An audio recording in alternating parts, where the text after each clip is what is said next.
Qui n'a jamais eu un peu honte, après ou pendant un rapport, du bruit suspect d'un paix vaginal? D'ailleurs, la gêne n'est pas uniquement pour la personne qui le produit. Dans le langage populaire, il a été surnommé froute, une contraction de foufoune et de prout. Cela sonne en outre plus doucement aux oreilles. Je vais donc t'expliquer comment ils arrivent, puis comment dédramatiser la situation, juste après la courte présentation de la chaîne. Bonjour à toi, tu es bien sûr Harmonie Décor. Cette chaîne est particulièrement destinée à ceux et celles qui voudraient en savoir plus sur la sexualité ou comment avoir un couple durable et heureux. Je m'appelle Christophe, je suis conseiller conjugal et sexothérapeute et j'aide des personnes qui présentent des difficultés dans ces deux catégories. Pour retrouver ces aides, il te suffit de te rendre sur le site harmoniedécor.fr, harmoniedécor.fr. Il me semble important de comprendre comment se produisent ces flatulences vaginales avant toute chose. Comme toutes les flatulences dont nous parlerons en fin de l'article, le paix vaginal est produit par l'expulsion d'air depuis l'intérieur du vagin. Il faut garder en mémoire qu'au repos, le vagin n'est nullement un conduit creux de la même manière qu'un cylindre. Cette idée vient principalement des représentations de celui-ci. Mais, quand il n'est pas sollicité, c'est un tuyau écrasé. Il n'y a, dans ces conditions, pas de passage d'air entre l'intérieur et l'extérieur. Mais, pendant une pénétration, l'air peut être aspiré par le canal, puis retenu plus ou moins prisonnier jusqu'à son évacuation. Celle-ci s'effectue lors du relâchement de la membrane vaginale. Tu ne le sens donc généralement pas venir, il sera dès lors très difficile de l'empêcher. L'excitation génitale féminine, en faisant s'effacer le fond du vagin, va naturellement créer une cavité avide d'air qui devra ensuite être rendue à l'atmosphère. Tant que la quantité d'air injecté reste modeste, il n'y a pas de froute. Par contre, passé un certain volume, celui-ci sera plus ou moins bruyant. Avant tout, il me semble important de préciser un point. La présence ou l'absence de paix vaginaux ne conditionne absolument pas la bonne ou la mauvaise relation sexuelle. Cela n'a vraiment aucun rapport. Tu peux donc être rassuré à ce niveau. En général, lors d'une pénétration, le vagin va épouser la forme de ce qu'il va recevoir jusqu'à une certaine limite. Cette limite est atteinte lorsque les diamètres ne correspondent pas à un moment donné. Cela arrive également quand la poussée du membre n'est pas totalement dans l'axe. Dans ce cas, il est possible que de l'air s'infiltre pendant les va-et-vient. Celui-ci sera envoyé vers le fond comme ferait un piston dans une seringue.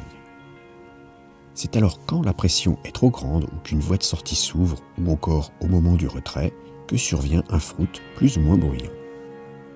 Il y a donc certaines positions sexuelles qui peuvent favoriser l'entrée d'air. C'est le cas de la position levrette, par l'opposition de la forme générale du vagin et du pénis qui divergent.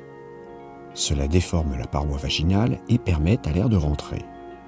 Cela se réalise communément dans toutes les situations où l'objet inséré ne sera pas dans le même alignement que le vagin. L'air passe également mieux lorsque la lubrification n'est pas très abondante. Ajouter du lubrifiant va donc par exemple fortement limiter cet inconfort. L'air peut aussi s'engouffrer si l'introduction s'accompagne d'un doigt ou d'un second objet. En effet, le vide qui va se faire entre les deux engins pénétrants va pomper l'air à l'intérieur du vagin.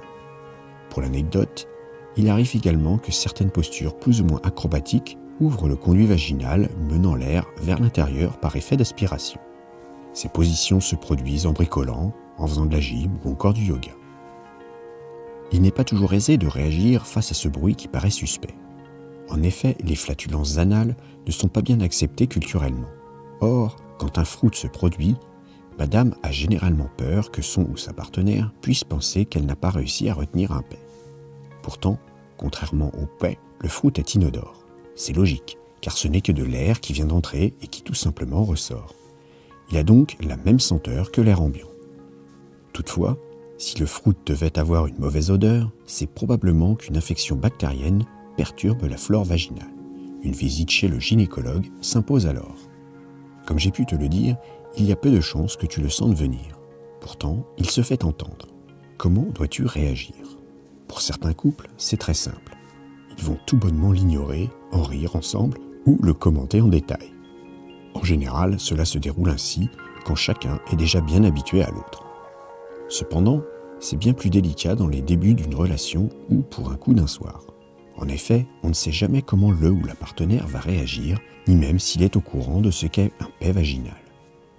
Dans ce cas-là, que tu sois le pénétrant ou la pénétrée, il est de bon ton de dédramatiser la situation en éclaircissant ce qui va se passer. Pour le pénétrant, il suffira de rassurer ta compagne en lui disant que ce n'est pas grave, que certaines positions favorisent cela. Pour la pénétrer, il faut parfois expliquer le phénomène simplement, car certains hommes peuvent ignorer cet effet de la pénétration. Ainsi, une fois les deux partenaires au courant, la relation future sera plus détendue si le fait se produit de temps à autre. Mais avant de poursuivre, je t'invite à t'abonner à la chaîne pour ne pas manquer les prochaines publications, mais également à mettre un petit like si cette vidéo t'a plu, ça me fait toujours plaisir. Tu trouveras sur le site Harmonie Décor des formations qui pourraient t'intéresser, ainsi que des séances de coaching pour t'accompagner dans tes difficultés. Pour terminer, je t'invite à t'abonner à la newsletter du site harmoniedécor.fr car j'y donne de précieux conseils inédits. Je vais maintenant profiter de cet article sur le fruit pour évoquer aussi les deux autres expulsions d'air dont le corps est capable. Je veux parler des pets côté anus et des rots. Déjà, il ne faut pas se le cacher, cela arrive à tout le monde de façon plus ou moins récurrente tous les jours. Et non, les femmes ne sont pas des licornes et les hommes ne sont pas tous des gros dégueulasses. C'est pourquoi dans la vie à deux, ce sont des relâchements que tu vas essayer de faire discrètement dans les lieux d'aisance, dehors ou en l'absence de ta moitié. Cependant, il peut arriver que ces inconvenances se produisent pendant l'acte. Tu le sais bien, se faire roter au visage ou pire, se faire péter dessus pendant l'acte, surtout en 69, n'est pas des plus élégants. À part pour certaines personnes fétichistes, ce sera plutôt mal pris. Pourtant, il faut que tu conserves en mémoire que si c'est arrivé, c'est vraiment de façon non intentionnelle la plupart du temps. À toi de ne pas être offusqué. Je t'invite même à ne pas réagir et laisser passer ce moment gênant, à l'odeur parfois tenace. Garde en tête que cela peut aussi t'advenir un jour par inadvertance. Il suffit d'une posture inadaptée pour que d'un coup un rot t'échappe. Si tu le sens venir et que tu es en train de l'embrasser, essaye au mieux de t'écarter de sa bouche le plus vite possible. Dans le cas d'une flatulence, il suffit que ton ventre soit un peu plus comprimé que de coutume pour qu'une pression trop forte fasse ressortir ce gaz parfumé. Généralement, tu n'as pas réussi à le retenir et donc il t'a été difficile de t'éloigner. L'odeur étant plus intense, il te sera compliqué d'ignorer. Suivant la réaction et le moment, il te sera possible de t'excuser auprès de ton ou ta partenaire. Tu pourras également ne rien dire si par exemple ta bouche est déjà prise à une activité qu'il serait dommage d'interrompre. De toute façon, c'est naturel. Cela peut se produire chez tout le monde et il n'y a que les convenances sociales qui en ont fait quelque chose qu'on doit cacher et garder pour soi. Donc, tu n'en tiendras pas gré à ton ou ta partenaire. Si cela devait se réaliser, fais comme si de rien n'était et tout se passera bien.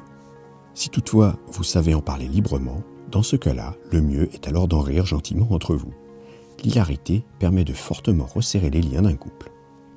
Tu comprends maintenant d'où vient le fruit et comment gérer cet échappement d'air non contrôlable. Il est utile de garder en tête qu'aucun corps n'est parfait et qu'il demande de temps à autre de s'exprimer à sa façon. La bonne solution est souvent de pardonner directement, car tu ne peux jamais être sûr que cela ne t'arrivera pas lors de tes prochains ébats.